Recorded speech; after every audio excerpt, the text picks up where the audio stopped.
International women's day नहीं था, national women's day था वो। I said happy women's day.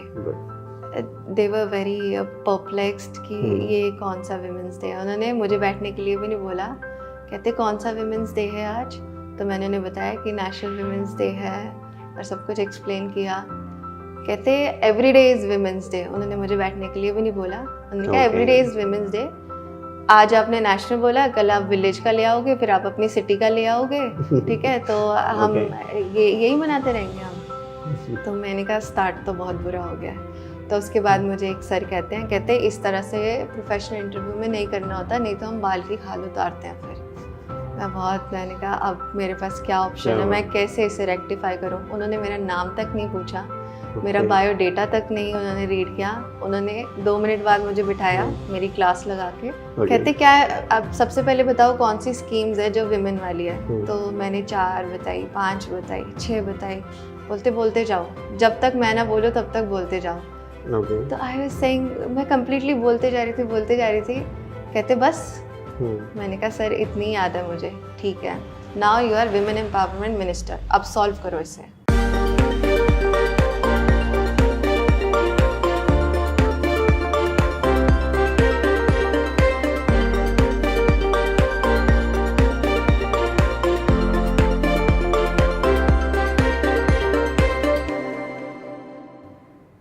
Hello everyone and welcome to Camomile TV Toppers and University Bine Academy. Today we have Ravina Jain with us from Himachal Pradesh. आज जानेंगे उनसे उनकी journey, क्योंकि उन्होंने सिर्फ second attempt में ही अपने IBPS PO क्रैक किया है। ज़्यादा देर ना करते हुए चलिए उनसे मिलते हैं। Welcome to the show Raveena. Hello. So Raveena, सबसे पहले आप अपने बारे में बताइए, आप कहाँ से हैं, आपने स्टडीज़ कहाँ से की है, और थोड़ा सा brief introduction. My name is Raveena Jain and मैं बेसिकली हिमाचल प्रदेश से हूँ। बेसिक स्कूलिंग वहीं पर हुई और जो मैंने अपनी बैचलर्स करी वो कंप्यूटर साइंस एंड इंजीनियरिंग में करी and I completed my graduation in 2019। Later I joined a software company और उसके बाद मैंने सॉफ्टवेयर कंपनी के साथ कुछ वक्त तक काम किया and then in the last year of my graduation I decided कि मुझे ये एग्ज़ाम देना है बिकॉज मुझे इतना पता चल गया था कि मैं लॉन्ग टर्म तक ये करियर परस्यू नहीं कर पाऊंगी क्योंकि मेरा इतना इंटरेस्ट नहीं था उसमें। तो लेकिन मैंने कहा कि जॉब करते हैं, फिर विल डिसाइड कि कैसे करना है आगे। बट जॉब के साथ साथ ना वो फिर फेड होगी वो चीज़, टाइम नहीं मिला मुझे एग्ज़ाम देने के लिए। लेटर पैंडमिक केम, तो फिर उसके बाद I left the job left करने के बाद फिर आई स्टार्टेड द फ्रीलांसिंग और उस दौरान पे फिर मैंने जो है IBPS का पेपर जो है वो दिया था। फर्स्ट अटेम्प्ट में मैंने ये खुद देखने के लिए दिया कि हाँ एग्जैक्टली पेपर है क्या, डिमांड क्या है, क्योंकि मैंने बहुत सारी वीडियोस देखी, हर किसी की डिफरेंट गाइडेंस थी। अब मुझे क्या स्ट्रैटेजी सूट करेगी, मेरी क्या वीकनेस है, वो मैं आइडेंटिफाई नहीं कर पा रही थी मॉक्स के साथ। तो मैंने क्या किया, मैंने फर्स्ट अटेम्प्ट दिया, विदाउट प्रेपरेशन दिया। लेकिन लकीली हुआ क्या कि प्रीलिम्स भी क्लियर हो गया, मेंस भी क्लियर हो गया और मुझे इंटरव्यू तक जाने का मौका मिला। तो ड्यूरिंग दैट जर्नी मुझे पता चल गया कि मेरी स्ट्रेंथ्स क्या है, मेरी वीकनेस क्या है। सो मैंने उन्हें बहुत अच्छे से आइडेंटिफाई किया, फिर मैंने सेकंड अटेम्प्ट में इसको क्लियर किया। ग्रेट, आपने सब कुछ एक बार में बता दिया, बट हम थोड़ा सा डिटेल में जानेंगे अच्छे से। तो सबसे पहले आप ये बताइए कि आपने बीटेक से बैंकिंग में क्यों जाना चाहा? Definitely BTech is a good option, but क्या थॉट प्रोसेस चल रहा था आपका कि हाँ मुझे बीटेक के बाद बैंकिंग में जाना है? मुझे एक गवर्नमेंट जॉब का बहुत क्रेज़ था। मेरी फैमिली में कोई नहीं था जो गवर्नमेंट जॉब में था। मेरे एक रिलेटिव थे जो ऑलरेडी बैंक में काम करते थे, उन्हें देख के मुझे थोड़ी इंस्पिरेशन होती थी कि मुझे भी किसी गवर्नमेंट जॉब के लिए एस्पायर करना है। तो 2019 में जब लास्ट ईयर चल रहा था तो बहुत सारे लोग वहाँ पे ना कोचिंग ले रहे थे बहुत सारी चीज़ों की, SSC, बैंकिंग, UPSC।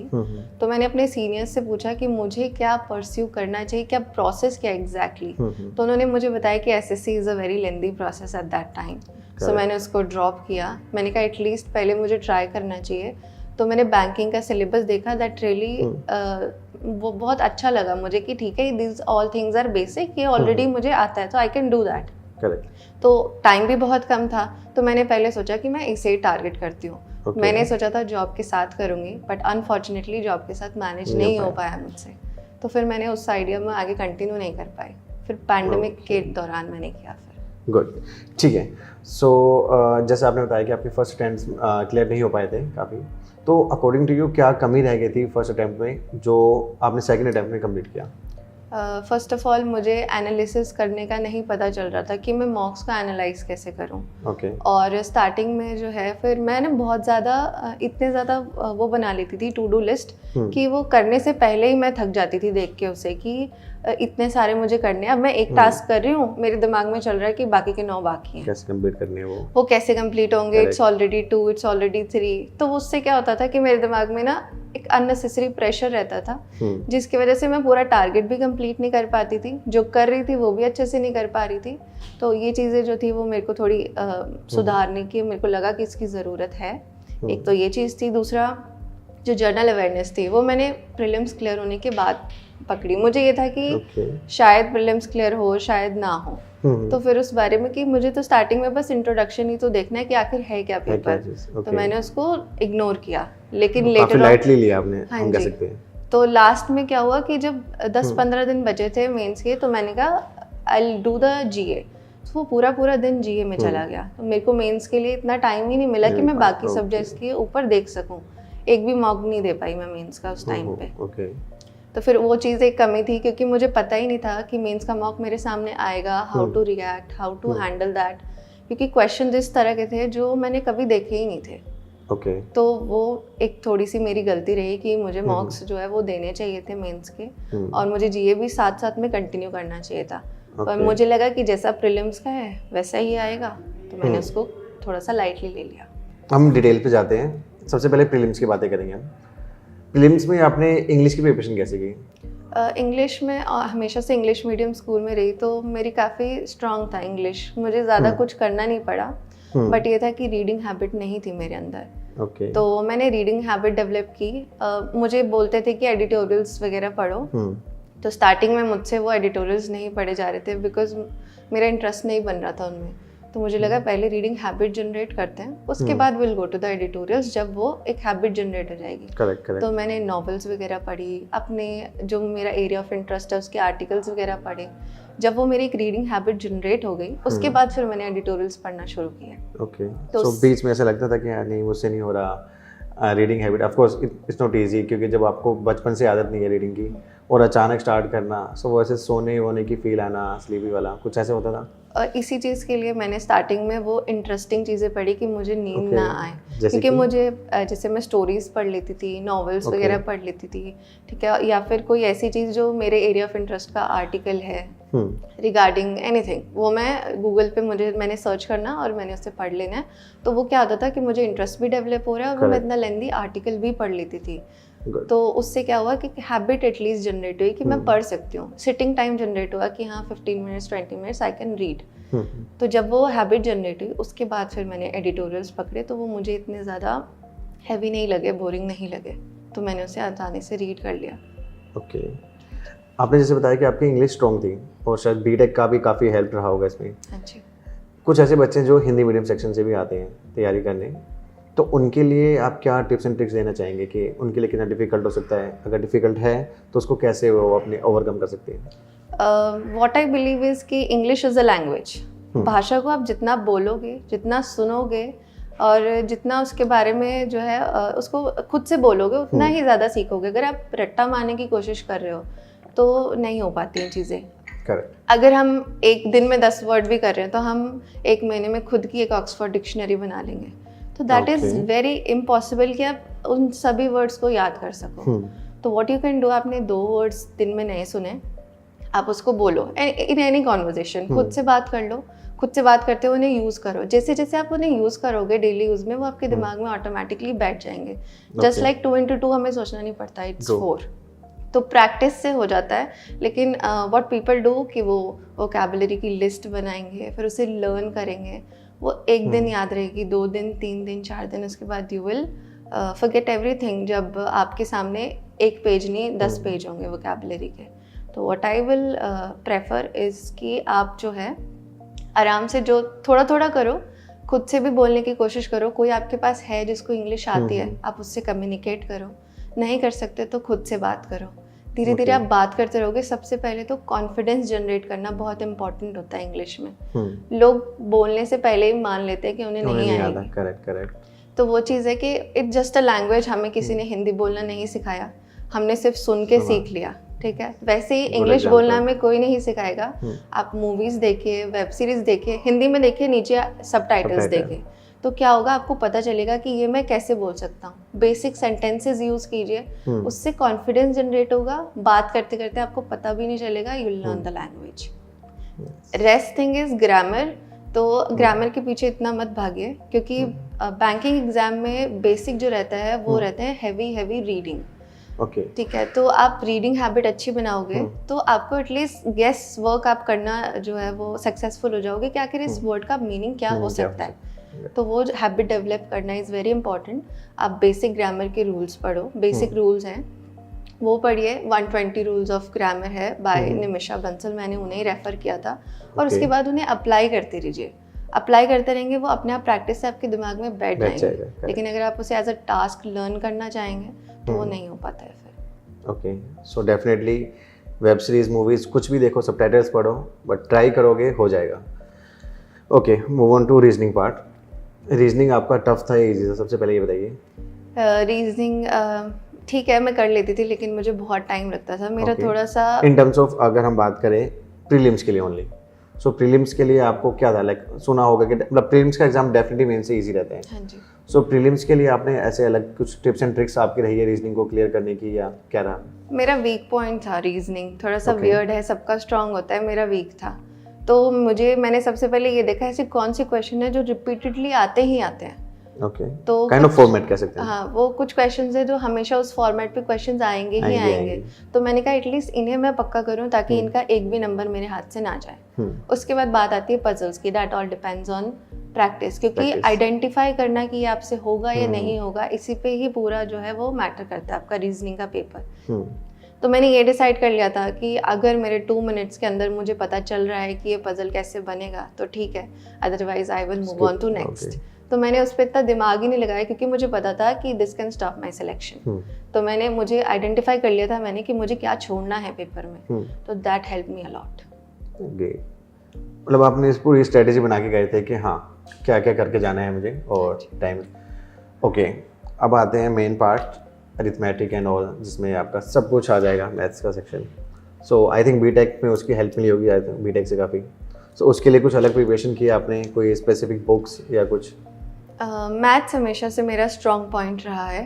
तो मैथ्स में मैंने इतना तो कुछ नहीं करा, बट हाँ थोड़ा पैटर्न डिफरेंट था इसका, क्योंकि हम स्कूलिंग में करते थे तो थोड़ा लेंदी प्रोसीजर होता था। यहाँ पे टाइम का जो फैक्टर था वो बहुत बड़ा था, बट मेरी कैलकुलेशंस वगैरह हमेशा से बहुत फास्ट थी। तो वो चीज़ मुझे हेल्प करी। तो मैंने थोड़े एजुकेटेड जैसे आशीष अरोड़ा सर हैं, ठीक है, उनको फॉलो किया मैंने। उनके जो टाइप ऑफ क्वेश्चंस थे वो मैंने मल्टीपल रिविजन्स किया, उनका प्रैक्टिस की। तो प्रैक्टिस करने से एटलीस्ट मुझे आइडिया हुआ कि मुझे कितने टाइम में किस तरीके से सॉल्व करना है। मुझे आंसर मुझे तरीका पता था, लेकिन बैंक एग्जाम में मैं कम टाइम में कैसे करूँ ये मुझे सीखना था। करेक्ट। तो मुझे सारे टॉपिक्स, पहले तो क्लैरिटी ऑफ कॉन्सेप्ट्स किया मैंने कि हाँ मेरी साइड से कोई कमी तो नहीं कॉन्सेप्ट्स में। तो पहले मैंने उन्हें सही किया, उसके बाद मैंने तरीका देखा कि आखिर कौन सा सही तरीका है जो आप कर सकते हो। ऐसा नहीं कि हमेशा मुझे उन्हीं का सही लगा, करते करते मैंने खुद के भी डेवलप किए वो। तो वो उससे पता चला कि हाँ मेरे लिए ये सूटेबल है और ये सूटेबल नहीं है। तो मैथ्स के लिए एक चीज़ जो मैं करती थी, जो आई विल सजेस्ट कि सबको करनी चाहिए, आप आराम से 5-10 मिनट बैठे हो, do the calculations in your mind, just like 144 in plus 256, this kind of calculation will help you. आपका जो ऑटोमेटिकली दिमाग है ना वो फास्ट कैलकुलेशंस में हेल्प करेगा। बिकॉज अगर आप एकदम से सोचोगे कि एकदम से आपकी कैलकुलेशंस स्पीड बढ़ जाएगी, वो नहीं बढ़ती है। तो मैंने एक तो ये चीज़ करी, मैं आराम से एक प्लेन पेपर ले लेती थी, उसमें कोई भी नंबर मुझे रैंडमली लिखना है और उसको चाहे 5 मिनट लगे चाहे 10 minute, I will solve in my mind. तो वो धीरे धीरे टाइम 10 मिनट से 5 मिनट हुआ, 5 से 4 मिनट हुआ, 3 मिनट हुआ, इस तरह से ग्रेजुअली वो प्रैक्टिस के साथ रिड्यूस हो गया। यही सेम चीज़ मैंने अरिथमेटिक में की थी। अरिथमेटिक में आप कंप्लीटली पेपर अवॉइड नहीं कर सकते, लेकिन आप एटलीस्ट माइंड में एक मैप बना सकते हो कि आपका ये क्वेश्चन जाएगा किधर तक। तो मैं क्या करती थी, एक एक्सरसाइज करती थी कि दिन में चाहे 5 ही क्वेश्चन करूं, बस मुझे पेन नहीं उठाना। ज़्यादा से ज़्यादा उठाऊंगी तो सिर्फ एक लाइन में उसको लिखना है। तो मैं फॉर एग्जांपल कोई बेसिक सा क्वेश्चन है, दिमाग में मैं उसे सोचूंगी कि हाँ सबसे पहले इन्होंने क्या पूछा है, मुझे क्या क्या डेटा चाहिए, किस किस के लिए मुझे जो है पेन एंड पेपर यूज़ करना पड़ेगा। तो स्टार्टिंग में मुझे 15 मिनट्स भी लगे क्वेश्चन को सॉल्व करने के लिए दिमाग में, बट स्टिल मैंने कहा धीरे धीरे आई विल रिड्यूस दिस। तो करते करते ना वो मेरी अरिथमेटिक में भी स्पीड बहुत ज़्यादा बढ़ गई। So in every prelims I have attempted 35 out of 35 in less than 17 minutes or 18 minutes. Great. So practice makes a man perfect. Yes. और प्रैक्टिस कर करके आपने IBPS PO क्लियर कर लिया। गुड। अगर हम बात करें अब, जैसे कुछ आपने तो बोला कि आपकी रीजनिंग में जैसे वीकनेस थी आपकी, तो एक भी एस्पिरेंट को जो भी प्रिपरेशन कर रहा है उसको 360 डिग्री टॉपिक्स कवर करना ज़रूरी है या फिर कुछ टॉपिक स्किप करना is fine according to you? आजकल जैसे पेपर पैटर्न है वो बहुत अनप्रिडिक्टेबल है। ओके। तो मैंने SBI PO मेंस दिया था, मैंने ये एक्सपीरियंस किया कि उसमें जो टॉपिक्स छोड़ के जाता है बच्चा, for example permutation and probability, उन्होंने उस चीज़ को बहुत स्मार्टली ऐड किया हुआ था।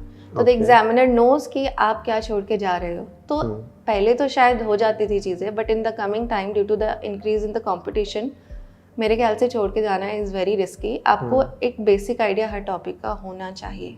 ओके। एटलीस्ट आप प्रीलिम्स में उसे कर सको, बिकॉज अगर आप मेंस में चलो आप 1-2 टॉपिक छोड़ के जाओगे तो शायद आपको हेल्प हो जाएगी, लेकिन प्रीलिम्स में एक मार्क्स की जो रहती है वो काफ़ी फाइट रहती है, तो वहाँ पे आपको वो काफ़ी हैवी कॉस्ट कर सकता है अगर आपने एक भी टॉपिक छोड़ा। तो आई विल नॉट सजेस्ट कि आप एक भी टॉपिक छोड़ो, एटलीस्ट बेसिक आइडिया सबका लेके जाओ। अगर बेसिकली आता भी है आप ज़्यादा समय ले लो उसके लिए, लेकिन एटलीस्ट उसे अटेम्प्ट ज़रूर करना है आपको। आपने कोई बुक्स रेफर की थी अपनी पूरी प्रिपरेशन में कि हाँ यार मैंने इस बुक से तैयारी की, या टोटली ऑनलाइन? नहीं, कम्प्लीटली ऑनलाइन, मैंने कोई बुक्स रेफर नहीं की, it's completely online. Why do you think कि आजकल जो भी बच्चे प्रिपरेशन कर रहे हैं वो बुक से ज़्यादा ऑनलाइन कर रहे हैं? बहुत इजी है सारा डेटा एक साथ में रखना, ठीक है। बुक्स बहुत मतलब एक तो बहुत ज़्यादा हो जाएंगे, कितनी की बुक्स आप जो है रेफ़र करोगे। तो आप क्या कर सकते हो कि ऑनलाइन में जिस टॉपिक में आपको प्रॉब्लम है आप वही टॉपिक उठाओ, उसी की प्रेपरेशन करो, आप उसका प्रॉपर रिकॉर्ड रख सकते हो। ओके। तो इट्स द प्रेफरेंस, कई लोगों को बुक से करना सही लगता है, कई लोगों को ऑनलाइन सही लगता है। मेरे पास टाइम की काफ़ी कमी रहती थी, तो मैं कहीं भी अगर मेरे को 15-20 मिनट भी मिल रहे हैं तो the online content is very much accessible in every place. I can not carry a book all to all the places, but मेरे पास जैसे क्विजेज रहते थे वो हमेशा मेरा स्ट्रॉन्ग पॉइंट रहा है। 10-10 मिनट का क्विज़ होता था, मुझे कहीं पर भी टाइम मिल रहा है तो मैंने उसको क्विज़ को ऑन करना है। वो 10 मिनट्स का, चाहे वर्बली मैं अपने दिमाग में सॉल्व करूं या मेरे पास एक पेपर हमेशा हैंडी रहता था A4 साइज़ का, या मैं उसे दे लेती थी, तो उससे भी आपका टाइम यूज़ हो रहा है। You can not carry a book to every place. So that's why I think online और बुक्स का कॉम्बिनेशन भी अगर आप उठाएं तो वो भी सही है। मैं बात करूँ मेंस की, तो आपने मेंस की तैयारी प्रीलिम्स के साथ स्टार्ट कर दी थी या जब आपने प्रीलिम्स क्लियर हुआ उसके बाद मेंस के लिए तैयारी की? मैंने हर टॉपिक को बेसिक से एकदम डिफिकल्ट लेवल तक किया था, मैंने सेपरेट नहीं ड्यूरिंग द प्रीलिम्स आल्सो? हाँ जी, ड्यूरिंग द प्रीलिम्स ही मैंने सेग्रीगेशन किया ही नहीं प्रीलिम्स और मेंस का। मैंने जब मेरा फर्स्ट अटेम्प्ट में मुझे पता चला कि हाँ ये कमियां रह गई हैं, तो फिर मैंने उसके बाद GA भी कंटिन्यूसली चलाया। मैंने बाकी सब चीज़ें भी जो है साथ में ही करी। उसके बाद मैंने प्रीलिम्स और मेंस का एक साथ ही पढ़ा था। आपकी फुल प्रिपरेशन अच्छे से रही है, वो समझ आ रहे हैं हमें कि आपने कुछ भी टॉपिक नहीं छोड़ा। सो रिलेटेड टू दिस, आपका शेड्यूल क्या होता था सुबह से लेकर शाम तक? लाइक आप कैसे अपना टाइम मैनेजमेंट करते थे, कैसे? मैं एक मॉर्निंग पर्सन बिल्कुल नहीं हूँ। मुझसे नहीं उठा जाता था जल्दी। मैं ट्राई भी करती थी लेकिन नहीं हो पाता था। तो 9 बजे के आसपास जो है वो मैं अपना ब्रेकफास्ट, नहाना धोना सब खत्म करके मैं बैठ जाती थी। अब सब सुबह फ्रेश माइंड होता था, तो मैं सबसे पहले सुबह जो है अपना मॉक कंप्लीट करती थी। मॉक कंप्लीट करने के बाद उसके बाद उसका एनालिसिस करती थी। तो एनालिसिस करने के बाद फिर मैं उसके बाद जो रहता था कि रीजनिंग के लिए मेरा ज़्यादा टाइम रहता था, क्योंकि वो मेरी वीकनेस थी। तो जो मेरी वीकनेस थी उसे मैं सबसे पहले सुबह ख़त्म करती थी। तो रीजनिंग की प्रैक्टिस मेरी ज़्यादा रहती थी एज़ कम्पेयर टू मैथ्स। उसके बाद मैं मैथ्स के लिए जो है वो लंच के बाद करती थी मैं मैथ्स। उससे लंच से पहले मेरा पूरा कम्प्लीटली रीजनिंग और मॉक्स रहते थे। लंच के बाद जो है वो मैं मैथ्स करती थी, और जीए जो रहता था वो मेरे को काफ़ी इंटरेस्टिंग लगता था क्योंकि मुझे डीप में पढ़ने की आदत रहती थी। तो मैं जीए आराम से, जब मैं मैथ्स के बाद ब्रेक लेती थी तो मैं आराम से उसका जो है मैं वीडियो फॉलो करती थी कपिल काटपाल सर का। तो मैं आराम से रिलैक्स होकर वो वीडियो देखती थी। वीडियो देखने के बाद उनकी जो पीडीएफ थी उसे मैं प्रिंट आउट कर लेती थी और फिर मैं चलते फिरते घूमते फिरते उसे रिवाइज करती रहती। तो आप उसमें से उन लोगों में से नहीं हो जिन्होंने पीडीएफ डाउनलोड करके बस रखी हुई थी? नहीं, मैं आप रेगुलर करते थे? हाँ जी। गुड। इतनी पूरी प्रिपरेशन के टाइम पे जब आपको लगता है कि यार मेरा फर्स्ट अटेम्प्ट क्लियर नहीं हुआ और आपने काफ़ी सारे एग्जाम दे दिए, खुद को थोड़ा सा डिमोटिवेटिंग फील होता है? और अगर इन केस अगर होता भी है तो आपको खुद को आप कैसे मोटिवेट रखते थे? आप क्या ऐसा करते थे कि हाँ, क्योंकि आपने जैसे बोला बीटेक से और आपके सारे कलीग्स या फ्रेंड्स वगैरह वो अपनी जॉब में लग चुके थे, but you are doing for the preparation कि हाँ बैंक क्लियर करना है, वो टाइम पीरियड गैप में अपने आप को कैसे मोटिवेट रखते थे आप? I am blessed with very great family and friends.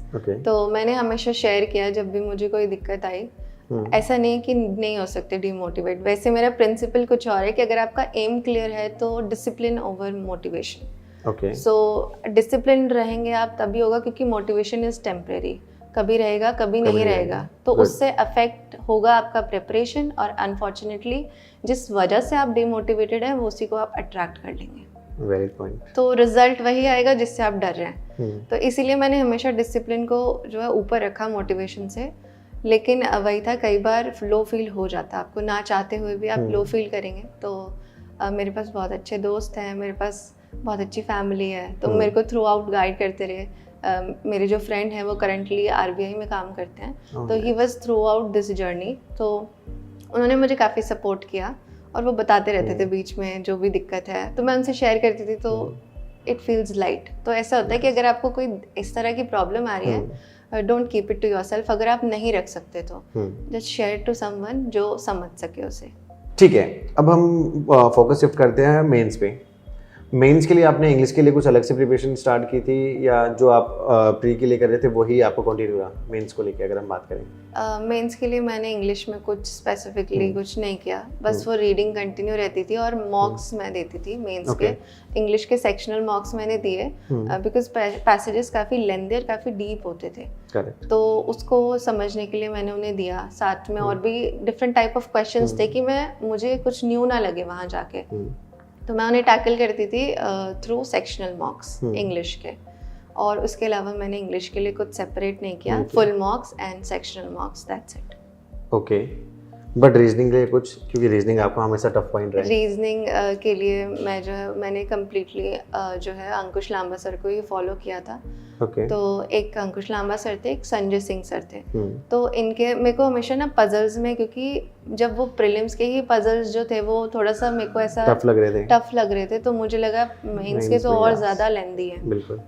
तो मुझे ना ये आइडेंटिफाई करना था कि मुझे किस तरह से इन्हें टैकल करना है। तो मैंने काफ़ी ज़्यादा प्रैक्टिस करी मेंस की, बट इवेंचुअली मुझे पता चल गया कि मेंस के पजल्स जो है वो मुझसे टैकल नहीं हो रहे हैं। कोई एक आधे टाइप का टैकल हो रहा था, उससे ज़्यादा नहीं। तो मैंने मिसलेनियस पे फोकस किया। मैंने मिसलेनियस क्वेश्चंस जो थे उनकी काफ़ी प्रैक्टिस करी वाया मॉक्स, वाया क्लासेस और वाया एक सेगमेंट स्ट्रॉन्ग रखना था आपको। हाँ जी, तो मैंने वो किया। बाद में जो था कि मुझे ये था कि मैं सबसे पहले जो इसमें से मार्क्स हैं जो मैं शॉर्ट स्कोर कर सकती हूँ तो मैं वो करूँ, क्योंकि मेंस के पेपर में वो डिफ़िकल्ट इसीलिए क्योंकि उसका जो एक सबसे डिफ़िकल्ट पार्ट रहता है वो रहता है कि उसमें कुछ क्वेश्चंस ऐसे हैं जो बनाए इसलिए हैं ताकि आपका सिलेक्शन रोका जा सके। तो वो क्वेश्चंस हमें छोड़ने रहते हैं, ठीक है। तो मुझे वही रीजनिंग में समझ नहीं आ रहे थे कि मैं क्या छोड़ूं और क्या पकड़ूं। तो उसके बाद फिर मैंने थोड़ी प्रैक्टिस करी उस चीज़ की, मुझे काफ़ी मेहनत लगानी पड़ी रीजनिंग में, बट इवेंचुअली एंड में फिर मेरे को ये था कि मैं मिसलिनियस करूं। साथ में मेरी क्रिटिकल रीजनिंग अच्छी थी, मैंने क्रिटिकल रीजनिंग की प्रैक्टिस करी और मैंने इन्हीं दोनों सेक्शन को अटेम्प्ट किया था। मैंने पजल मेरे से कोई भी नहीं हुआ था, मैंने ट्राई किया लेकिन स्टिल मेरे से कोई भी मेंस में पजल नहीं बना। ये सब आपकी मॉक टेस्ट की बात आपने बताई। अगर मेन एग्जाम की बात करूं, जो आपका मेन एग्जाम रहा है IBPS का, उस मेन एग्जाम में भी आपके कुछ पजल्स या ऐसे आपने छोड़े थे? उसमें से एक पजल था जो मेरे से बन गया था, वो भी मैंने लास्ट में रखा था क्योंकि मुझे पता था कि ये मेरे से नहीं हो रहे हैं। तो मैंने सबसे पहले जो है मिसलिनियस किया, काफ़ी कम क्वेश्चंस थे मिसलिनियस के, इनपुट आउटपुट था वो किया मैंने, और उसके बाद मैंने क्रिटिकल रीजनिंग करी एंड में मैंने वो पजल उठाया और वो लकीली वो सॉल्व हो गया। तो वो मेरे लिए एक अच्छा पॉइंट रहा कि वो हो गया। बट मैंने उसे लास्ट में किया था, मेरे पास काफ़ी टाइम था कि मैं पैनिक ना करूं कि जो क्वेश्चंस मुझे आते हैं वो कहीं बीच में छुपे हुए हैं पेपर में। तो मैंने पूरा पेपर अच्छे से उसको एनालाइज किया, साइड में लिख लिया कि कौन सा पजल मैं अटेम्प्ट कर सकती हूँ। सिर्फ मैंने उसी को लास्ट में उठाया और मैंने किसी को भी हाथ नहीं लगाया। और वो लकीली उसमें सारी एनर्जी लगी, मुझे 10 मिनट लग गए उसे सॉल्व करने में, बट वो सॉल्व हो गई। ठीक है, गुड। ये स्ट्रेटजी वगैरह सब मेंटेन आपको स्टार्टिंग से रखना चाहिए कि मैं मेंस के पेपर में आ गया, ये नहीं कि बिल्कुल जो मन में आ रहा है वो कर रही हूँ। स्टार्टिंग से जो स्ट्रेटजी बनी हुई है वही आपको फॉलो करनी चाहिए। हाँ जी, मेंस में अगर आप स्ट्रेटजी के साथ नहीं चलेंगे तो आप उन क्वेश्चंस को देखेंगे जो आपको नहीं आते। आप पैनिक कर जाएंगे और जो क्वेश्चंस सही में उसमें डूएबल हैं वो आपसे नहीं हो पाएंगे।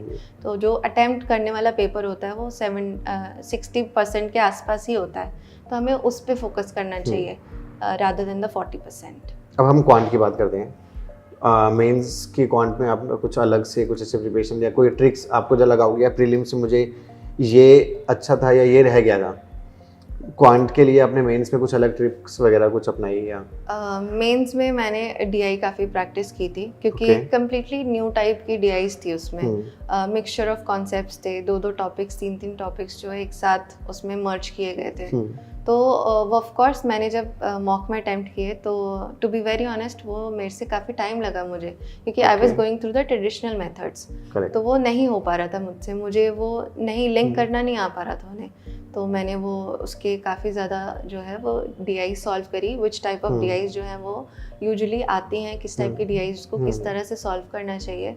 फॉर एग्जांपल क्यूमुलेटिव डीआईज वगैरह आती हैं, तो वो मेरे लिए न्यू चीज़ थी, तो मैंने उस पर काम किया और बहुत जल्दी मैंने उसको ग्रैस्प कर लिया। उसके बाद मैं सेम स्ट्रैटेजी जो है वो अपने मॉक में रखती थी कि सबसे पहले I will go through the entire maths paper. उसमें जो कुछ जैसे नंबर सीरीज के क्वेश्चन होंगे, कुछ क्वाड्रेटिक होगी, कुछ काफ़ी बेसिक अरिथमेटिक होंगे जो 2-3 लाइंस के होते थे। सबसे पहले मैं उन्हें अटेम्प्ट करूँगी। उसके बाद I will scheme the DIs कि कौन से टॉपिक्स पे है, जो टॉपिक मेरा स्ट्रॉन्ग है मैं सबसे पहले उस डीआई को उठाती थी, वो सॉल्व हो जाती थी। उसके बाद जो दूसरी डीआई है वो मैं इस तरह से सेग्रीगेट करके रखती थी अपने दिमाग में, ताकि जब मैं अटेम्प्ट करूँ तो मेरा टाइम वेस्ट ना हो कि उस टाइम में एक भी सवाल सॉल्व नहीं हुआ। तो मैं स्टार्टिंग में ही पेपर के 10 मिनट जो है वो इस चीज़ में लगा लेती थी। ड्यूरिंग 10 मिनट ज़्यादा हो गए, 3-4 मिनट्स जो है मैं उसके लगा लेती थी, क्योंकि उससे क्या होता था कि मेरे बाकी के जो पेपर था, बाकी का जो टाइम था वो काफ़ी अच्छे से यूटिलाइज हो जाता था। So I write down all the questions, क्योंकि मार्क फॉर रिव्यू मैंने ट्राई किया तो मुझे समझ ही नहीं आ रहा था कि मैंने कौन सा क्वेश्चन पहले करना है, कौन सा बाद में। वो सारे मैंने मार्क फॉर रिव्यू कर दिए, मेरे को आइडेंटिफाई करने में फिर दिक्कत हुई। तो हाँ, वापस उन क्वेश्चंस के ऊपर जाना, फिर से दोबारा से सोचना कि कैसे क्या लगेगा। तो फिर मैंने एक शीट मिलती थी, एक शीट मैं साइड पे निकाल लेती थी, उस पर मैं लिख लेती थी कि ये मुझे सबसे इजी वाला ये है, सबसे पहले इस पे जाऊंगी, ये नहीं होगा तो फिर इस पे, इस तरह से मैं ऑर्डर क्रिएट कर लेती थी मेंस के पेपर में। और उससे मेरे को काफ़ी हेल्प मिली, मेरा कभी भी टाइम वेस्ट नहीं हुआ। मैंने कभी भी ऐसा क्वेश्चन नहीं किया जो मुझे नहीं आता था। अब 1-2 बार ऐसा हो सकता था कि बीच में आपसे सॉल्व नहीं हुआ, कई बार आप पैनिक में आ जाते हैं, आपको जाके भी ना वो गलती नहीं दिखती बीच में। तो मैं उस क्वेश्चन को सर्कल कर लूँगी, वो सॉल्यूशन का पेज खाली छोड़ दूँगी, उसको एंड में एक बार देखूँगी, और कई बार वो गलती दिख जाती थी कि 52 की जगह 25 लिख दिया हुआ है। तो उस टाइम पे वो मेरे को नहीं नज़र आती थी, बट एंड में फिर मैं एक बार देख लेती कि शायद सॉल्व हो जाए, क्योंकि आधा टाइम ऑलरेडी सॉल्व करने में मेरा जा चुका है। वो पेपर खाली होता था, वो ट्राई करती थी, कभी हो जाता था, कभी नहीं। हाँ, आपको इवन पैनिक वाली बात की आपने, आपको घर पे आप मॉक टेस्ट दे रहे हो, यू नो कि ठीक है ये नहीं हुआ तो कोई दिक्कत नहीं है, बट हाँ मेन एग्जाम के अंदर अगर कुछ हो, वो पैनिक के बाद नर्वसनेस और आता हुआ आंसर भी कई बार रह जाते हैं। हाँ जी, वो एक साथ वो एकदम से हम लिंक करते हैं कि ये एक क्वेश्चन नहीं हुआ, नाउ मेरा सिलेक्शन नहीं होगा, पेपर इतने लोग एग्जाम दे रहे हैं, दैट क्रिएट्स एंजाइटी। और जब आप अपने आसपास देखते हो कि इतने सारे लोग हैं and there are so much less seats, तो फिर और एंजाइटी क्रिएट होती है। बट आपको तो एक ही सीट चाहिए। तो वो एम था, तो इसीलिए फिर मैंने कहा इट्स ओके, कोई बात नहीं, ये नहीं आ रहा है, let's leave this question because this is not meant for me, ये मेरे लिए है ही नहीं question. So I move on to the next without wasting any time. जो जीके और जीए की बात करें हम, आपने उसकी प्रिपरेशन प्रीलिम्स में स्टार्टिंग्स में ही कर दी थी या फिर टाइम लेके किया कि मतलब कैसे उसकी प्रिपरेशन करते थे आप? मैंने जब एग्ज़ाम दिया था फर्स्ट अटेम्प्ट, मैंने आके वो सारे क्वेश्चंस जो हैं उनको देखा कि मैक्सिमम कितना जो है मंथ्स कवरेज है। तो मैक्सिमम कवरेज 8 to 9 मंथ्स का उसमें था, लेकिन लास्ट जो 6 मंथ्स था उसमें सबसे ज़्यादा जो है वो उसमें क्वेश्चंस थे। अब वो कई बार लास्ट मंथ का आता था, कई बार सेकंड लास्ट मंथ का। तो मैंने क्या किया कि जब मैंने प्रिपरेशन शुरू करी तभी से ही मैंने जो है कंटिन्यू कर दिया था। अब मेरे साथ क्या हुआ कि कुछ बैक मंथ्स का भी मुझे कवर करना था। तो व्हाट आई डिड इज़ कि मैं रेगुलर वाला रोज़ करती थी। रेगुलर मैंने एक भी दिन नहीं छोड़ा। गलती क्या होती है, हम पिछला स्टार्ट कर देते हैं, आगे का छूट जाता है और आगे पता चलता है जो पीछे न्यूज़ पड़ी थी वो चेंज हो चुकी है। So that's the waste of energy. तो मैंने जो डेली का था वो डेली किया और जो पिछला था उसको मैंने एक एक दिन का उसके साथ करती थी। मैं दिन में टाइम निकाल लेती थी, इधर मॉर्निंग और इधर एट नाइट। वो मैं एक एक दिन जो मैनेज करती थी। तो एक दिन में मैं 2 दिन का करती थी, एक बैक डेटेड और एक रिसेंट। आई थिंक हमने काफ़ी अच्छे से टॉपिक्स कवर कर लिए हैं। अब मेन आता है इंटरव्यू सेक्शन। इंटरव्यू के लिए आपने क्या प्रिपरेशन, आपने मॉक इंटरव्यूज़ भी दिए थे या जस्ट फर्स्ट टाइम? ऑफकोर्स जैसे आपने पहले जॉब्स किए तो आपने इंटरव्यू दिए हुए हैं, तो आपको एक आइडिया होगा किस टाइप का इंटरव्यू होता है। बट बैंक के लिए इंटरव्यूज़ का क्या कुछ ऐसे प्रिपरेशन किया था कुछ? मैंने एक बार इंटरव्यू दिया था IBPS PO का। मुझे आइडिया था कि किस तरह का वो पूछते हैं, बट इस बार जो मेरा इंटरव्यू हुआ बहुत अनएक्सपेक्टेड हुआ था। मुझे लग ही नहीं रहा था कि मेरा सिलेक्शन होगा। तो मैंने जो तैयारी की थी वो ज़्यादा नहीं, सारे बैंकिंग कॉन्सेप्ट्स बहुत अच्छे से पढ़े थे मैंने एकदम डिटेल में, और जो रीसेंट न्यूज़ थी उससे रिलेटेड वो भी मैंने टच में रखी थी, so that because they will ask the comparison कि ऐसा क्यों नहीं किया। तो वो चीज़ें मैंने पढ़ी। उसके बाद मेरे जो फ्रेंड थे जो RBI में वर्क करते हैं वो मेरे मॉक इंटरव्यूज़ लेते थे। तो वो लेते थे। कई बार मेरे ब्रदर हैं वो भी मेरा मॉक इंटरव्यू लेते थे। ठीक है, तो इस तरह से मैं अपनी फैमिली को भी मॉक इंटरव्यू देती थी। तो वो एक मुझे बोलने का ढंग आया कि मैं कैसे उनके सामने बोलूँ। बिकॉज अगर मैं हाँ जी, अगर मैं रॉ जाऊँगी बिल्कुल तो मैं वहाँ पे कुछ भी गड़बड़ करूँगी। तो मैंने ट्राई किया, मैंने घर पे ही सबको दिया बिकॉज ऑलरेडी लोगों को नॉलेज था मेरी फैमिली और फ्रेंड्स में बैंकिंग का, तो मैंने वहीं पर दिया। बट जब मेरा इंटरव्यू डे था तो उस दिन I still remember women's day था, नेशनल विमेंस डे था। मैंने न्यूज़पेपर एक्सपेक्टिंग इसमें से कुछ आ सकता है। मैंने एक कोरा पे एक एक्सपीरियंस पढ़ा था कि उनका जो इंटरनेशनल विमेंस डे पे उनका वो था इंटरव्यू, तो उन्होंने विश किया। तो जो इंटरव्यूज थे वो काफ़ी खुश हुए इस चीज़ से। बैक ऑफ द माइंड मुझे लगा कि मुझे भी करना चाहिए। मैंने वहीं पे न्यूज़पेपर पे पढ़ा था, मैंने एंट्री की और मैंने विश कर दिया। दे वर सरप्राइज्ड कि आज कौन सा विमेंस डे है, बिकॉज इंटरनेशनल विमेंस डे नहीं था, नेशनल विमेंस डे था वो। फरवरी में, I think 13th of February, I don't exactly remember the date, but you said national or international? I said happy women's day. Good. They were very perplexed कि ये कौन सा women's day है। उन्होंने मुझे बैठने के लिए भी नहीं बोला, कहते कौन सा विमेंस डे है आज। तो मैंने उन्हें बताया कि नेशनल विमेंस डे है और सब कुछ एक्सप्लेन किया। कहते every day is women's day. उन्होंने मुझे बैठने के लिए भी नहीं बोला, उन्होंने कहा every day is women's day. आज आपने नेशनल बोला, कल आप विलेज का ले आओगे, फिर आप अपनी सिटी का ले आओगे, ठीक है, तो हम यही मनाते रहेंगे हम। तो मैंने कहा स्टार्ट तो बहुत बुरा हो गया। तो उसके बाद मुझे एक सर कहते इस तरह से प्रोफेशनल इंटरव्यू में नहीं करना होता, नहीं तो हम बाल की खाल उतारते हैं। फिर मैंने कहा अब मेरे पास क्या ऑप्शन है, मैं कैसे इसे रेक्टिफाई करूं। उन्होंने मेरा नाम तक नहीं पूछा, मेरा बायोडेटा तक नहीं उन्होंने रीड किया। उन्होंने 2 मिनट बाद मुझे बिठाया मेरी क्लास लगा के। उसके बाद ये सब आप खड़े हुए थे तब चल रहा है? I was standing, उन्होंने बोला ही नहीं मुझे बैठने के लिए। उसके बाद उन्होंने 2-3 मिनट बाद मुझे बोला कि आप चलो बैठ जाओ। उन्होंने मेरा बायोडेटा फॉर्म साइड में रखा, बोलते ठीक है चलो अब बताओ क्या क्या दिक्कत है विमेन एम्पावरमेंट में। आप गलत फंस गए आप। कहते क्या अब सबसे पहले बताओ कौन सी स्कीम्स है जो विमेन वाली है। तो मैंने 4 बताई, 5 बताई, 6 बताई। बोलते जाओ, जब तक मैं ना बोलूँ तब तक बोलते जाओ। तो आई वाज सेइंग, मैं कंप्लीटली बोलते जा रही थी। कहते बस। मैंने कहा सर इतनी याद है मुझे, ठीक है। फिर कहते अब बताओ कि स्टैंड अप इंडिया स्कीम आपने बोली, हर ब्रांच में एक लोन करना मैंडेटरी है, लेकिन जितने हैं उससे 1% भी नहीं है, तो फ़ायदा क्या हुआ स्कीम खोलने का? कौन सा विमेन एम्पावरमेंट? मुझे परेशानी बताओ, आखिर दिक्कत कहाँ पर है? तो मैंने उन्हें बताया कि अवेयरनेस की दिक्कत है, थोड़ा बहुत लोगों को लगता है कि हम बैंक में जाएंगे तो इन्फीरियरिटी कॉम्प्लेक्स है कि वहाँ पे बहुत सारी डॉक्यूमेंटेशन होगी, थोड़ी दिक्कत हो जाएगी, हमें नहीं आता, हम पढ़े लिखे नहीं हैं, हमारे साथ कुछ फ्रॉड ना हो जाए, तो उस डर के मारे वो नहीं आते, वो बाहर से लोन्स वगैरह उठा लेते हैं। करेक्ट। तो वो चीज़ मैंने उन्हें बताई, और भी मैंने उन्हें प्रॉब्लम्स बताई। अब उन्होंने कहा ठीक है, प्रॉब्लम्स बता दी ना, now you are women empowerment minister, अब सॉल्व करो इसे। मैंने कहा ठीक है सर, मैं 1 मिनट का टाइम ले सकती हूँ? तो मैंने कहा सर अवेयरनेस क्रिएट करूँगी। कहते मुझे ज्ञान नहीं चाहिए, ज्ञान मत दो, ठीक है, मुझे सॉल्यूशन बताओ, तुम करोगी क्या as a women empowerment minister? मैंने कहा सर मेरे को 1 मिनट चाहिए। ही इंस्टेंटली सेड, हाँ ये तो यूट्यूब पे नहीं मिला होगा ना। आई वॉज लिटरली, मेरे को ऐसा था कि अब मैं क्या करूँ, but I was very patient, I was smiling. मैंने 1 मिनट भी मेरी आवाज़ में फंबलनेस नहीं आई। मैं थ्रू आउट द जिस फ्रिक्वेंसी में मैं बात करी थी, मैं उसी फ्रिक्वेंसी में बात करी थी। मैंने कहा, फिर उसके बाद मैंने कहा मुझे कुछ समझ नहीं आ रहा था, मैंने कहा एज अ पर्सन मैं क्या करूँगी? अगर कोई इम्प्लीमेंट नहीं हो रहा था, मैं उनसे जाके पूछूंगी कि वो जिसके लिए मैं बना रही हूँ स्कीम, वो क्यों नहीं अवेल कर पा रहे हैं। तो मैंने यही चीज़ उन्हें बोली कि मैं जाके बात करूँगी उनसे। तो कहते हैं अच्छा पूरे देश में घूमोगी तुम? मैंने कहा सर मैं बात करूँगी, पहले जाके मुझे पता तो चले एटलीस्ट प्रॉब्लम क्या है, वहीं पर मैं सही जो गाइडेंस है वहीं पर कैंप लगाऊंगी, ताकि उन्हें गलत गाइडेंस ना मिले, जो सही इन्फॉर्मेशन है वहीं से वो कलेक्ट करें, वहीं से उन्हें डॉक्यूमेंटेशन का पता चले। तो फिर उन्हें समझ आ गया था कि हाँ हम जितना मर्जी प्रेशर क्रिएट करें but she is not panicking. तो एंड में बोलते ठीक है चलो।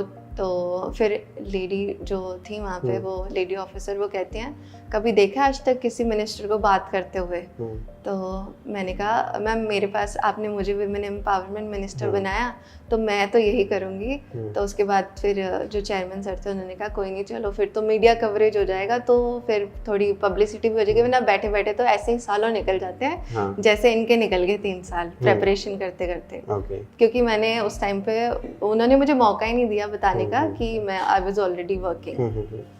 तो मैं थोड़ा घबरा, कहते कोई बात नहीं, जाओ आप, चलो ठीक है, okay thank you.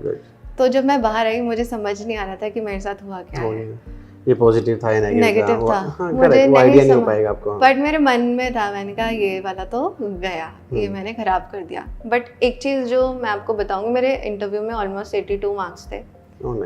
82 point something, positive रहा वो। तो वो चीज़ ये थी कि उन्होंने जान के, मैंने उन्हें, क्योंकि नॉलेज टेस्ट तो उन्होंने कर लिया, अब वो जो मेरी पर्सनालिटी टेस्ट कर रहे थे कि मैं पैनिक करती हूँ कि नहीं, सकते हो नहीं, करेक्ट, वो मैंने उन्हें खुद ही मौका दे दिया और उन्होंने उसे बेस्ट यूटिलाइज किया, और फिर मैंने भी कामली जो है वो उन्हें आंसर किया।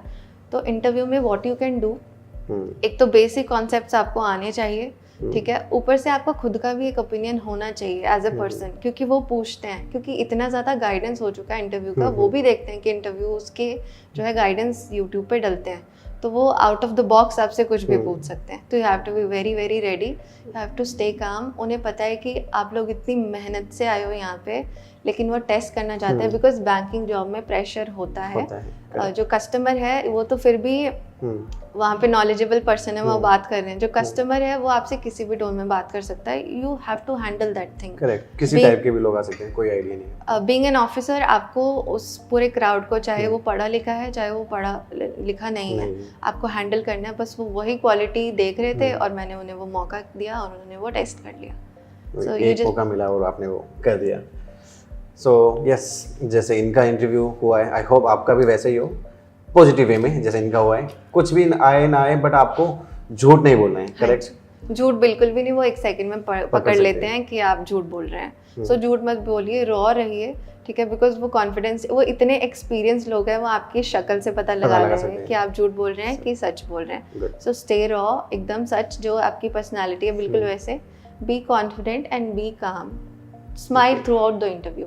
एक ऐसी चीज़ मैं आपसे पूछना चाहूँगा जो एक्सपीरियंस के लिए काफ़ी हेल्पफुल रहेगी, do and don'ts while doing the preparation for the banking exam. वैसे तो ऑलरेडी मैंने बहुत कुछ बता दिया, बट एक पॉइंट जो मैंने मिस किया, आई विल ऐड दैट। जब भी मैं एग्ज़ाम देने जाती थी, बीट प्रीलिम्स और बीट मेंस, जब रिजल्ट का टाइमिंग आता था तो गैप रहता था बीच में, तो मैं जब भी एग्ज़ाम दे के आती थी, मैं आके अपना एनालिसिस लिखती थी, मैंने क्या किया, मैं किस क्वेश्चन में फंस गई, उस टाइम पे मैंने किस सेक्शन में कितना अटेम्प्ट किया, वो सब मैं लिखती थी। और जिस दिन रिजल्ट आता था विद मार्क्स आता था, तो मैं उसका प्रिंट आउट निकाल के उसके साथ मैच करती थी कि आखिर किस सब्जेक्ट में एक्यूरेसी की गड़बड़ हुई, किस सब्जेक्ट में क्या गलत किया था मैंने और क्या सच में गलत हो गया है। फिर उसको मैं एनालाइज करती थी और उसके बाद मुझे पता चलता था कि हाँ, मैं अपने हिसाब से जो कर रही थी उसमें फिर भी कमी है। मैं सोच के आई थी कि वो सही होगा, लेकिन वो गलत निकला। तो वो मैं मैच कर लेती थी कि हाँ, मैंने इतने क्वेश्चन किए हैं मैथ्स में, स्टिल इसमें कम नंबर कम आए, तो दैट मीन्स इसमें भी मैंने कुछ गड़बड़ की है। मुझे पता रहता था कि वो 2 क्वेश्चन जो थे वो मुझे डाउट है उसमें, तो मैंने उन्हें कर दिया है। तो फिर वो मैं इस तरह से एनालाइज करती थी। तो आई थिंक जब आप एग्ज़ाम दे के आते हो, वो एक रियल आपका मॉक टेस्ट रहता है, रियल आपका परफॉर्मेंस रहता है। तो आप जब अपना पेपर दे के आओ, आके लिखो आपने कितने अटेम्प्ट किए, किस सेक्शन में, उस टाइम पे आप किस किस टॉपिक में फंस गए, पैनिक कर दिया आपने, कहाँ पे क्या गलती हुई, कहीं पे कैलकुलेशन मिस्टेक हुई, वो पूरे पेपर पे लिखो। उसके बाद जब रिजल्ट आता है ना, तो आपको सही में पता चलता है कि हाँ, मेरी सच में गलतियाँ जो है वो एग्जैक्टली हुई कहाँ है। तो वो चीज़ एक मेरी अच्छी रहती थी। बाकी नॉर्मलाइजेशन प्लेज अ रोल। वो थोड़े मार्क्स कभी बढ़ जाते थे बट कम हो जाते थे, बट स्टिल मुझे हेल्प मिलती थी कि हाँ, मैं जितना करके आई हूँ उससे कितना ऊपर कितना नीचे है। तो एक वो चीज़ रहती थी। बाकी और तो यही है कि कंसिस्टेंसी रखें, क्योंकि एक दिन आप 10 घंटे पढ़ लिया, अगले 4 दिन आपने 1 भी घंटा नहीं पढ़ा, तो वो फ्रूटफुल रिजल्ट नहीं देगा आपको। आप हर रोज़ 3 घंटे पढ़ेंगे 4 दिन के लिए, तो वो आपको फ्रूटफुल रिजल्ट देगा। तो consistency is the key. Consistency रखें अपने, चाहे थोड़ा करो बट बिल्कुल सही से करो, ऑर्गेनाइज वे में करो। बहुत ज़्यादा टू डू लिस्ट मत बनाओ। आप बिल्कुल छोटी टू डू लिस्ट बनाओ। जब आप उसे कंप्लीट कर लेते हो, अचीव कर लेते हो, एक सेंस ऑफ कॉन्फिडेंस अंदर आता है। उसके बाद आप कुछ भी उसमें ऐड कर लो कि मैं ये भी एक्स्ट्रा कर लेता हूँ, ये भी कर लेता हूँ। लेकिन ऐसा नहीं कि बिल्कुल 11-12 टारगेट्स बना लिए दिन के, वो अनअचीवेबल हो जाता है। तो that's all for the dos and don'ts के लिए भी यही चीज़ है कि थोड़ा वही, अब मोटिवेशन से ऊपर आप डिसिप्लिन को रखें। बिकॉज फॉर एग्जांपल अगर आपके फाइनल एग्जाम्स है, आपके ग्रेजुएशन के मान लेते हैं, तो वहाँ पे आप मोटिवेशन सीख नहीं करोगे, बिकॉज आपको पता है कि अगर आपने नहीं पढ़ाई की यू विल फेल, और वो आपके पूरे साल बर्बाद हो जाएंगे। So same is the case here. यहाँ पर भी आप वही चीज़ अप्लाई करो कि मोटिवेशन है चाहे नहीं है। कई बार मेरा पेपर ख़राब भी होता था, पर मैंने कभी भी पेपर हॉल से बाहर आती थी, उसके बाद मैंने कभी नहीं सोचा जो हो गया हो गया। मैं वो दिन कभी वेस्ट नहीं करती थी, आके मैं फिर पढ़ाई करती थी। जो मेरा रहता था शेड्यूल, मैं उस हिसाब से चलती थी। तो वही है, आप थोड़ा सा डिसिप्लिन को अगर ऊपर रखेंगे तो बेटर होगा रादर देन द मोटिवेशन। बाकी अगर आप फिर भी लो फील करते हैं तो आप अपनी फैमिली या फ्रेंड से बात कर सकते हैं। एंड जीए को जो है वो आप कंटिन्यूस रखें, बिकॉज वो बैकफायर करता ही करता है, फॉर श्योर करता है। आप एंड में उठाएंगे, वो पूरा दिन आपका ले जाएगा। उसके बाद ना आप मैथ्स देख पाएंगे, ना रीजनिंग देख पाएंगे, ना इंग्लिश। और इंग्लिश में भी प्रॉब्लम आएगी आपकी, तीनों सब्जेक्ट्स में प्रॉब्लम। और इफ़ इन केस पेपर में एग्जामिनर ने वो तीनों सेक्शन टफ बना दिए, तो फिर वो आपके लिए और मुश्किल हो जाएगा क्रैक करना। सो यस, ऑल सब्जेक्ट्स सब एक साथ लीजिए, किसी एक पे बहुत ज़्यादा, किसी एक पे बहुत कम, ऐसा मत कीजिए। बट काफ़ी अच्छी बात है कि डिसिप्लिन बहुत ज़रूरी है। और डेफिनेटली किसी भी एग्ज़ाम, भले ही वो बैंक का हो या किसी भी, कोई भी लाइफ का कोई भी एग्ज़ाम हो, डिसिप्लिन ज़रूरी है।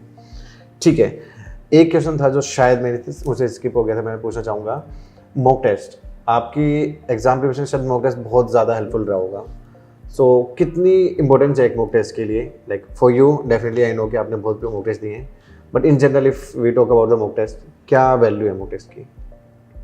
हम जब नॉर्मली प्रैक्टिस करते हैं, वो टाइम प्रेशर हमारे पास नहीं होता, जो कि मेन चीज़ है। तो वो मॉक्स ही आपको सिखाते हैं। मॉक आप ऐसे दो जैसे आप रियल टाइम में दे रहे हो, उसी प्रेशर के साथ, उसी की इसमें ये this is my final selection वाला मॉक। सो उसी वो, अगर आप मॉक पे फोकस नहीं करेंगे, आपको कभी भी पता नहीं चलेगा कि आपकी एक्चुअल स्पीड है क्या। अगर आप सिर्फ प्रैक्टिस और मॉक दोनों बराबर है, आप प्रैक्टिस करेंगे, प्रैक्टिस करने के बाद मॉक लगाएंगे, तब पता चलेगा कॉन्सेप्ट में गड़बड़ है या स्पीड में गड़बड़ है। Then you can improve. अगर आप प्रैक्टिस ही करते रहेंगे, मे बी आपके कॉन्सेप्ट सही हो गए, लेकिन हो सकता है कि मॉक, जब रियल टाइम मॉक आए, आपको वो अटेम्प्ट करना ही ना आए कि आपको किस तरह से उसको अटेम्प्ट करना है। बिकॉज राइट स्ट्रैटेजी होती है दोनों की। अब कंसिस्टेंट एक ही स्ट्रैटेजी बना के चलो, थ्रू आउट उसी स्ट्रैटेजी पे चलो, तो आप जब पेपर दोगे वो आपको पता भी नहीं चलेगा, इतना स्मूथली जो है वो रन हो जाएगा। तो वो है, मॉक्स आर वेरी इंपॉर्टेंट। बिना मॉक्स के आई डोंट थिंक कि एग्ज़ाम अच्छे से क्लियर हो पाएगा। एक हमेशा बॉर्डर लाइन वाला भी आपके साथ दिक्कत आ सकती है। So mocks are very mocks definitely देने चाहिए। ठीक है, मैं आपको कुछ साल मतलब कुछ दिन पहले ले जाना चाहूँ जब आपका रिजल्ट आया। क्या डे था वो, क्या माहौल था, कहाँ पे थे आप, और सबसे पहले जब आपने रिजल्ट देखा तो किसको बताया, क्या उस दिन का माहौल था? जब रिज़ल्ट आया तो मैंने मेरा रिज़ल्ट देखा ही नहीं था। मुझे पता था कि रिज़ल्ट आने वाला है, लेकिन मैं उस टाइम पे हम लोग बाहर थे, आउट ऑफ स्टेशन थे, मैं और मेरी फैमिली। तो वहाँ पे मुझे मेरे फ्रेंड का कॉल आया कि रिज़ल्ट निकल चुका है। मेरी मम्मा को कॉल आया कि रिज़ल्ट निकल चुका है और सिलेक्शन हो गया है। अच्छा, तब तक आपको नहीं बताया? I was not there. उनको पहले पता चला, मुझे बाद में पता चला। तो मुझे आवाज़ आ गई थी कि मुझे बुला रहे हैं, तो मुझे बहुत डर लग रहा था। मैंने कहा पता नहीं हाँ है ना। यू नो दैट कि रिजल्ट आना है। रिजल्ट आ गया, तो मैं मेरे से हिम्मत ही नहीं हो रही थी कि मैं बाहर जाऊँ और मैं फेस करूँ। लेकिन जब मैं गई, एवरीबडी वाज क्राइंग, तो मुझे समझ नहीं आ रहा था हुआ है कि नहीं हुआ है। तो फिर उसके बाद जो है मम्मा बहुत खुश हुई, सब ने मेरे को हक कर लिया। फिर मेरे को समझ आया कि अच्छा ठीक है, हो गया है। तो I couldn't hold my tears, मैं तो खुद हो गया था मेरे साथ। बट बहुत ही एकदम मेमोरेबल डे है। आज भी सोचो तो बहुत अच्छा लगता है उसके बारे में। सो ऐसा लगता है कि हाँ, आपने जितनी मेहनत करी वो पे ऑफ होगी बारे में। डेफिनेटली। आप अब कहाँ पे पोस्टिंग है आपकी फिलहाल? मेरी अमृतसर में पोस्टिंग है। देखो, आपने प्रिपरेशन की है और आपने बहुत एक्सपीरियंस लोगों से सुने होंगे, लेकिन जब खुद आप फील्ड पे गए हो तो वहाँ पे क्या एक्सपीरियंस रहा है?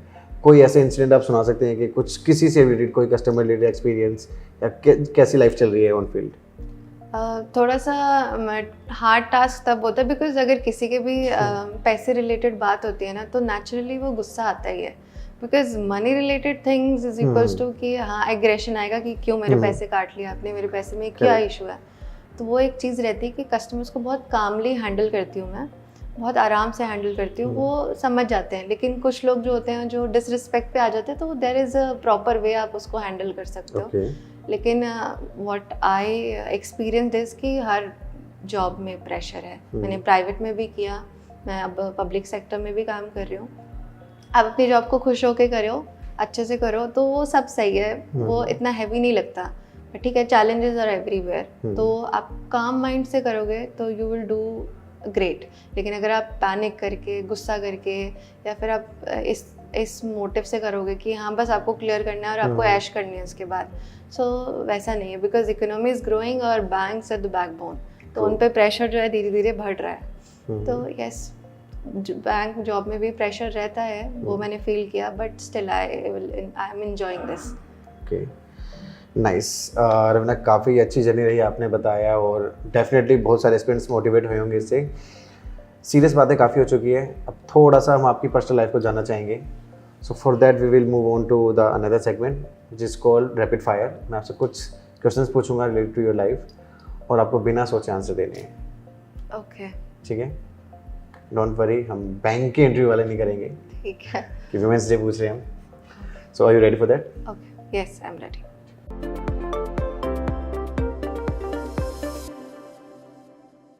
वैसे तो नाम आपका काफ़ी अच्छा है, but if you get a chance to change your name, तो आप चेंज करना चाहेंगी? और अगर चेंज करना चाहेंगी तो क्या रखना चाहेंगी अपना नाम? नहीं, I love my name. Okay, ठीक है। इस साल में बेस्ट थिंग आपके लिए क्या हुई है? मेरी जॉइनिंग।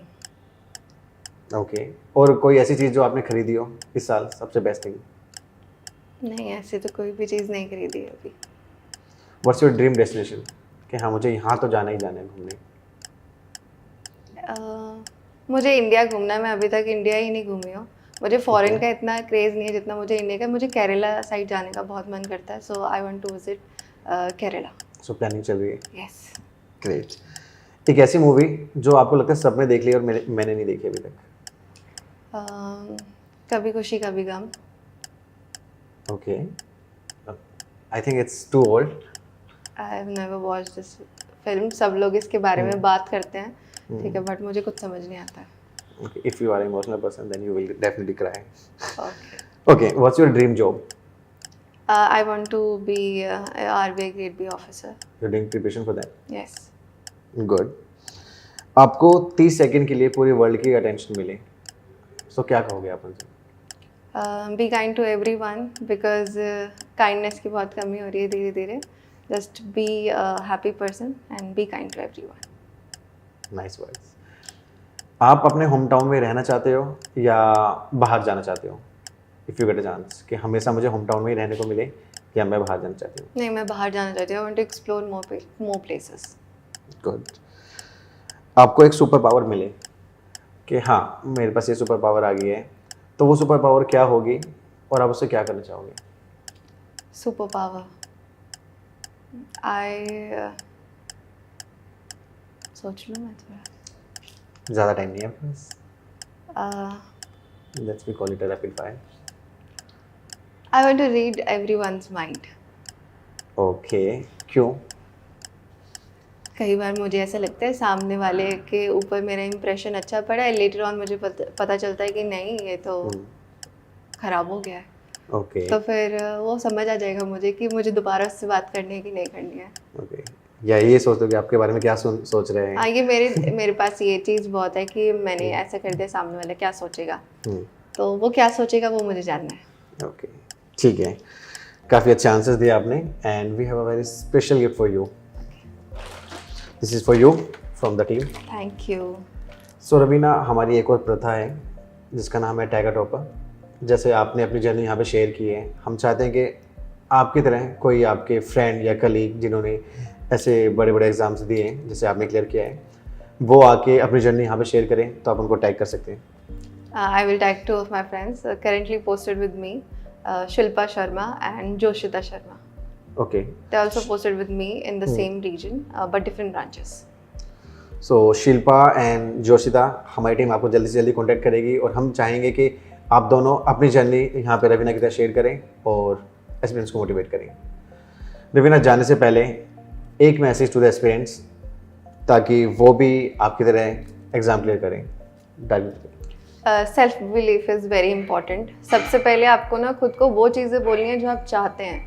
हमारी सबसे बड़ी गलती रहती है कि हम ये बोलते हैं कि यार कहीं ये ना हो जाए, कहीं क्लियर नहीं हुआ एग्ज़ाम तो क्या होगा. अगर आपके कम मार्क्स भी आ रहे हैं मॉक में, से आई विल डू इट. अगर आप खुद के दिमाग को ये बोलेंगे कि यार ये नहीं हो पाएगा, तो आपके अंदर वो जो फेथ है ना खुद के लिए, वो जनरेट नहीं हो पाएगा. सो कम मार्क्स भी आ रहे हैं, कुछ भी आ रहा है, प्रॉब्लम आ रही है, सीधा बोलो आई can do this. Self belief is very very important to clear the exam because the journey is not easy. So yes, trust yourself, you will do it. Lovely message. और हाँ, सेल्फ बिलीफ की बात की, definitely खुद पे भरोसा रखो और डेफिनेटली आपका एग्ज़ाम क्लियर होगा. Thank you so much Raveena, आप यहाँ पे आए और अपनी जर्नी शेयर की आपने एंड डेफिनेटली बहुत लोग आपसे मोटिवेट होंगे.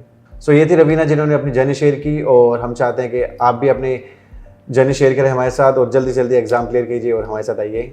If you like the video, please share with your friends, family and everyone. And comment section में आप अपने बताइए कि जो भी आपकी queries हैं वो रवीना definitely बताएंगी आपको. And don't forget to subscribe the channel. Let's crack it.